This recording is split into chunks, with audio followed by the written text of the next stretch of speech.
Welcome to Beyond the Lab, a series by the Office of Career Development within the Biomedical Research, Education, and Training Department of the Vanderbilt University School of Medicine. My name is Kate Stewart. I'm here today with Kristen Herring, who is formerly in the Biochemistry Department. Yes. Thank you for coming. Tell me about what you did here at Vanderbilt.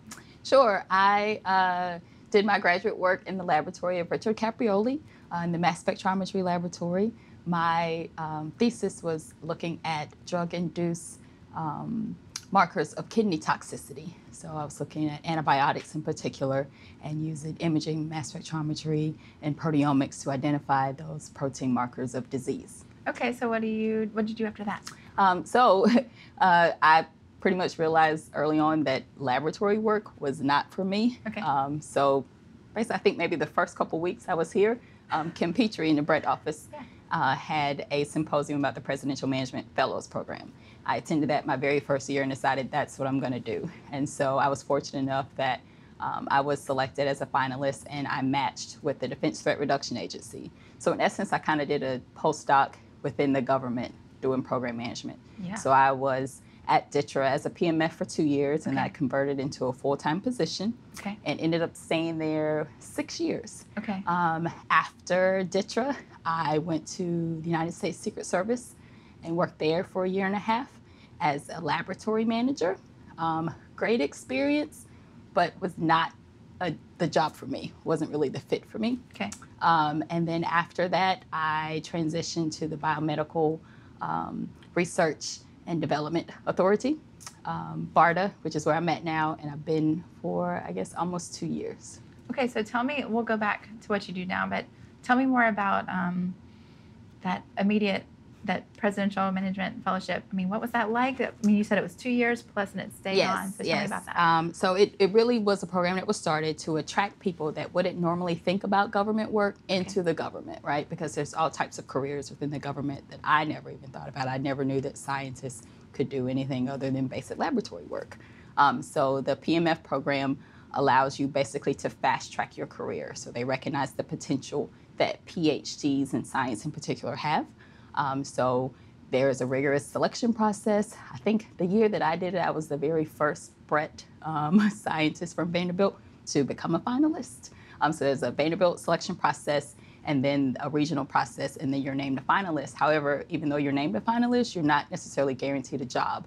So you interview. I went to a career fair in DC, interviewed with multiple agencies, and then I was made some offers, and you basically can decide, who you want to work for. And so it just so happened that I got an amazing opportunity with the Department of Defense at DTRA doing that. And so it allows you, like I said, 2 years, from day one, you start as a federal employee. So you get all the benefits, the leave, all that kind of stuff. But then as well, they want you to have a 6-month developmental rotation. So that's a job outside of your home agency or what the job was that they hired you into, because they want you to kind of have a broader experience of what and expectation of what the government is. So DTRA was just starting their program, so I actually had an opportunity to do 4 rotations, 3 or 4 rotations, and my external rotations with the Department of State.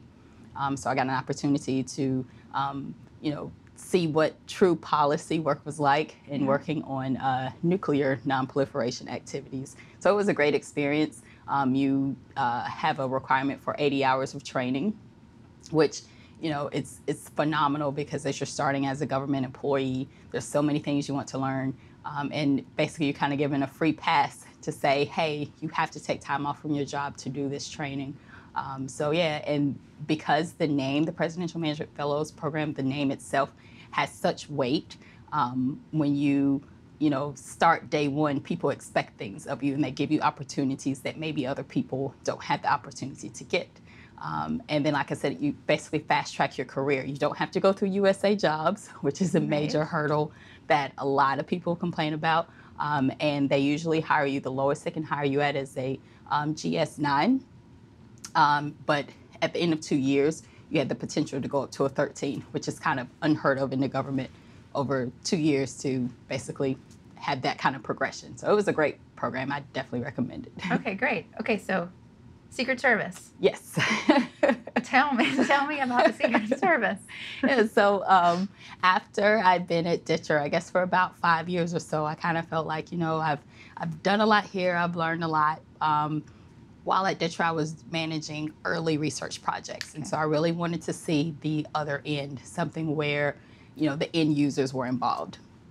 And so I saw an advertisement on USA Jobs for a chemist with the U.S. Secret Service. And I was thinking, what is the Secret Service doing with chemists, right? So I applied for the job, and basically they were like, well, it is going to be a laboratory job.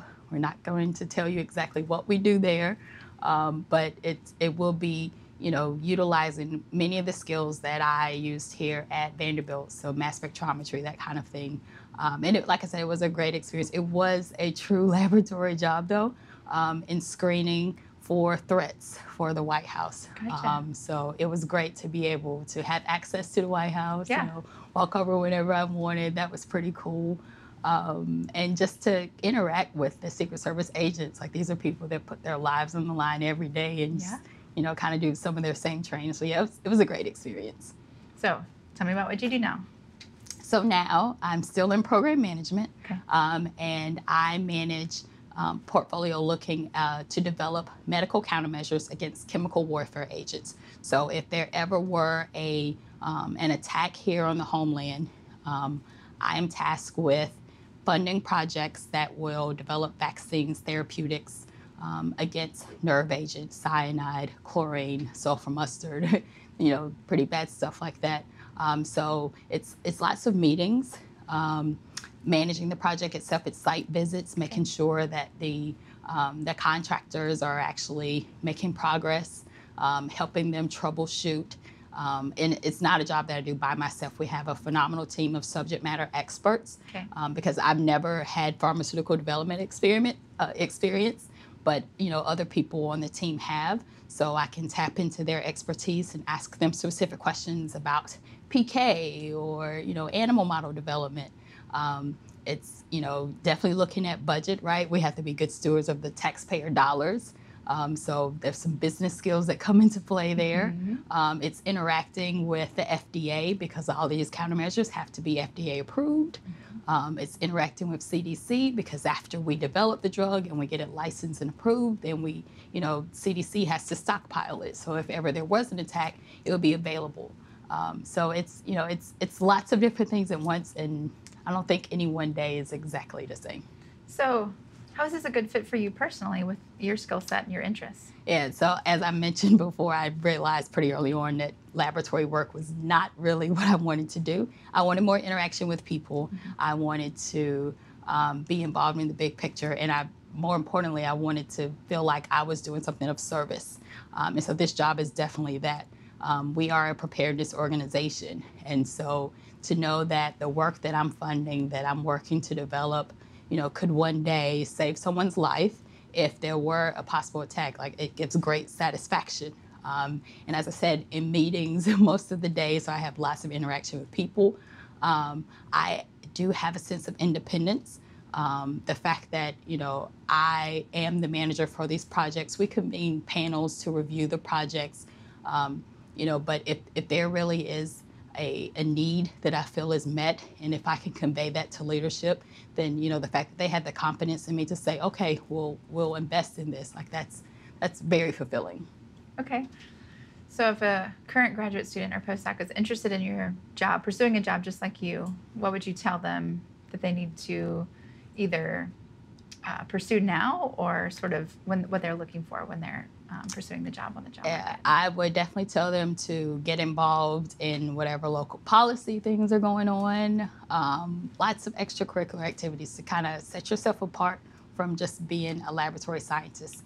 I'd also tell them to think big picture, possibly get more involved in the day-to-day activities of the laboratory, so the management aspects of it, because this really is a program management position. I would also tell them, when I was at Vanderbilt, we didn't have the opportunity to do some of these modules like business and that kind of thing. But the fact that that's available now to students, it's phenomenal, because I kind of had to get a crash course, in business management on the job. So those are all skills that I definitely recommend students look at. And do you think graduate students would need a postdoc before pursuing your job? No, I didn't have a postdoc. Right. So graduate school really does allow you to think critically, right? That's the key. And so whereas a postdoc will allow you to get more in-depth in a particular scientific research field, for program management, it's kind of better that you have a broader view of science as a whole. So you don't really need the postdoc as long as you have a basic understanding of the science and you're passionate about it. Everything else you can learn on the job. Okay. Why don't you tell me some words of wisdom that you would give graduate students or postdocs? Sort of as your last question. I guess I would say, don't get discouraged. Laboratory work is not for everyone. And just because, it's not for you, it doesn't mean that, oh, wow, I don't really have any other options, which is kind of how I felt initially. In everything that you're going through within graduate school, it is difficult, but it will serve a purpose, right? You're learning how to problem solve. You're learning how to be diligent and, figure out ways to solve problems and do things, and to realize that one day you will get out of graduate school and it will all be worth it. Great. Thank you so much for your time. Thanks for coming. Thank you.